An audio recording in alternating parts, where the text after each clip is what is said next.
Now, thanks to Anytime Fitness Glenelg, Beresford Wines and Bickford's Australia, it's Chewing the Fat with Bevan Jones.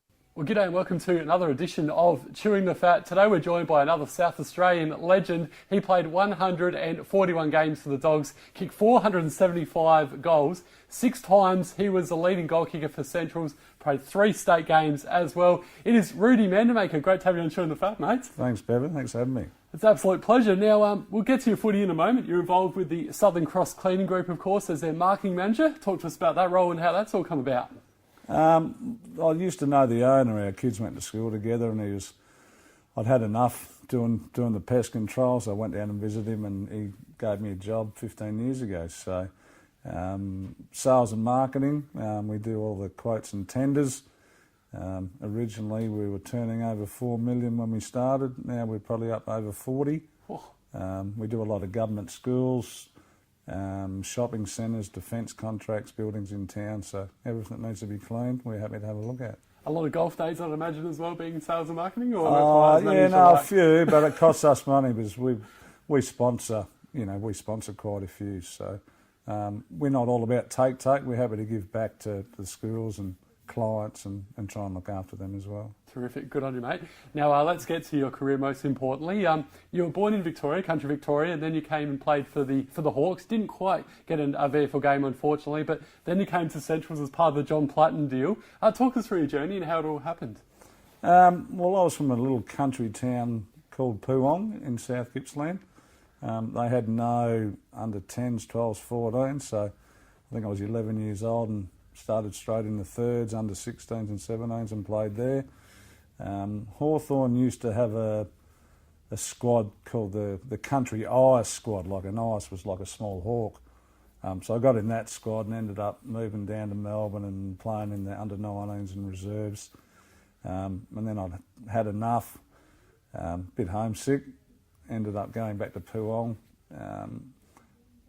Halfway through the year, Hawthorn asked me to come back, so I did, and we were sitting on top of the ladder, undefeated, and the local team lost the grand final. And then one of the last games of the year, I hurt my ankle, had to have a reconstruction. What happened during the year, though, they gave me a cheque for $300, and I thought, oh shit, that's all right, not knowing that it was for my medical cover. So they had to have a board meeting to see if they'd pay for the operation, which they did. Got it done, come good, and then said, no, I've had enough, I'm going back home. Okay, and then how'd you end up at the Doggies, though?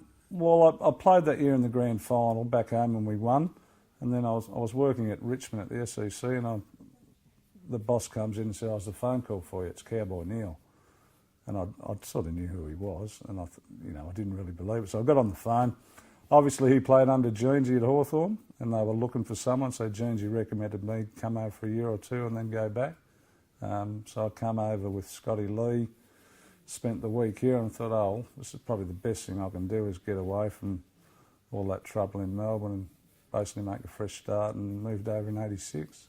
And I mentioned before that 6 years in a row you're the leading goal kicker for the Dogs. In 1987 you kicked 94 goals, so 6 off that magical 100, which was an incredible effort. Was there a time there where clubs were looking at you and potentially going and getting another VFL gig? Yeah, I was. Mick Malthouse came over and interviewed me at the old Overpass Tavern. Brisbane offered me a contract to go up there. Wasn't too bad money then. It was like a $25,000 sign-on and about 60,000 to play. Signed for 2 years, but I thought with my complexion up in the Sunshine State it wouldn't be too healthy.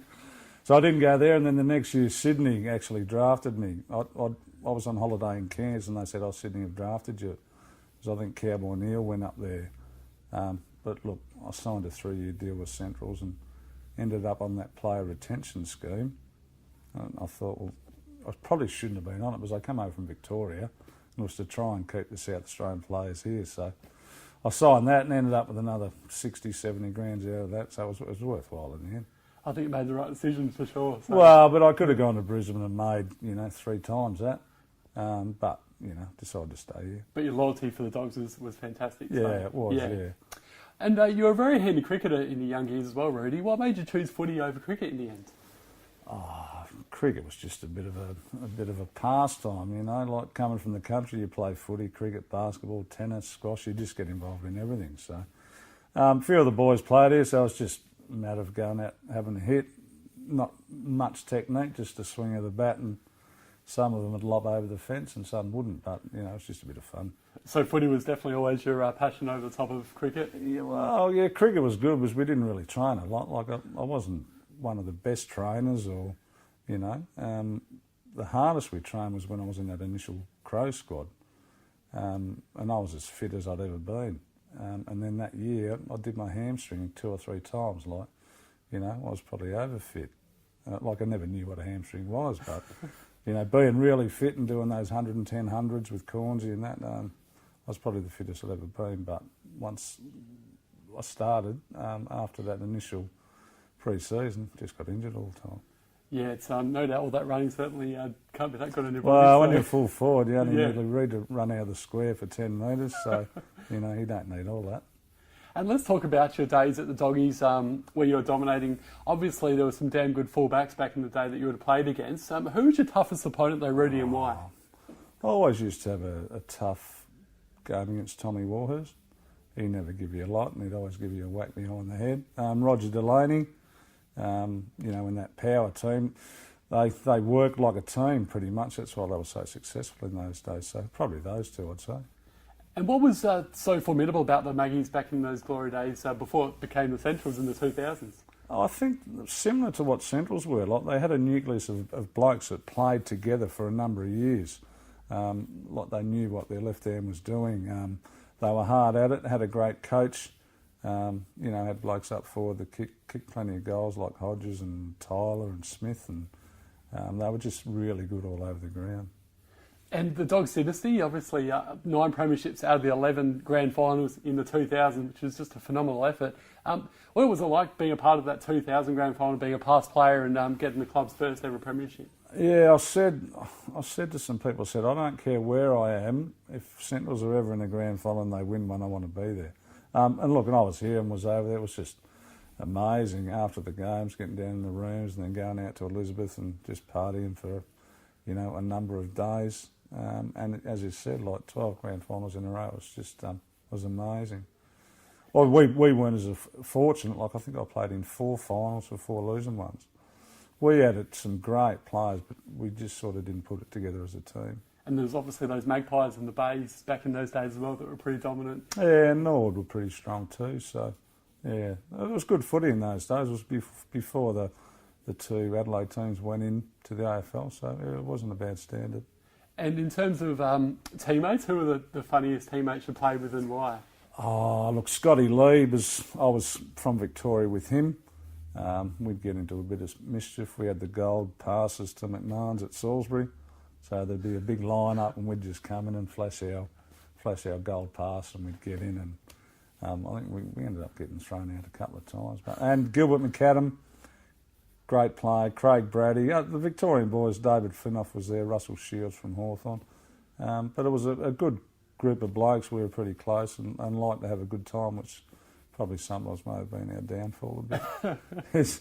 Wednesday night was the Old Spot Hotel, Thursday night might have been Elizabeth Tavern, you know, Friday night go up to Smithfield, Saturday night McMahon's, so, you know. Living the dream. Yes, yes it was. And you told me off air before about a story. This was an absolute classic. It pretty much sums up your days as a young lad.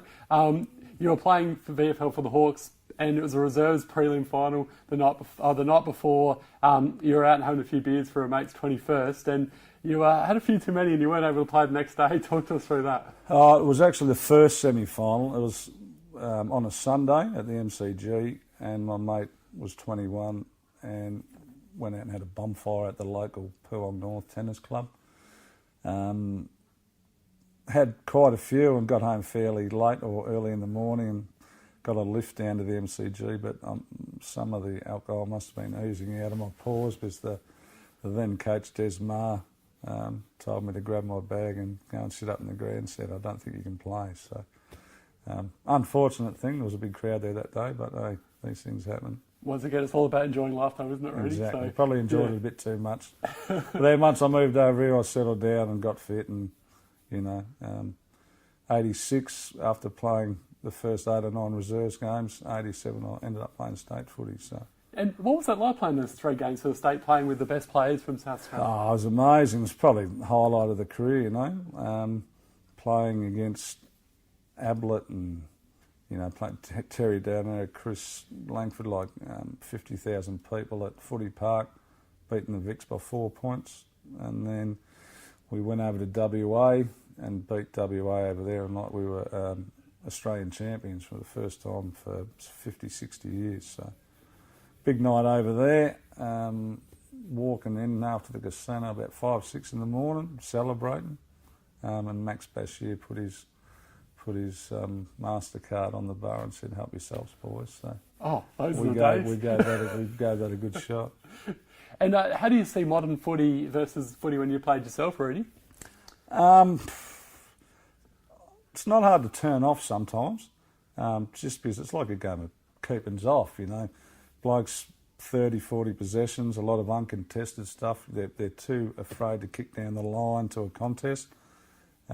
Give me the crash and bash of the old days anytime. But you got to marvel at their fitness and athleticism. And look, it's still good to watch. But once they chip it around forwards, backwards all the time, you know, you get a bit sick of that. You just want to see a good hard contest.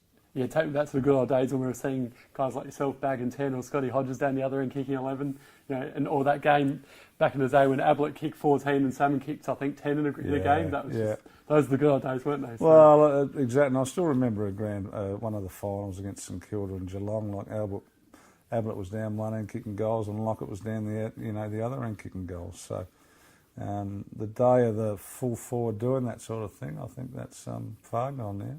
Well, you can only hope in the future we might still see 100 goals in a year. Look, you may do, but there's not much space around anymore. When they haven't got the ball, they all flood back. Once they get it, they all take off and go forward. So there's not as much space as there used to be.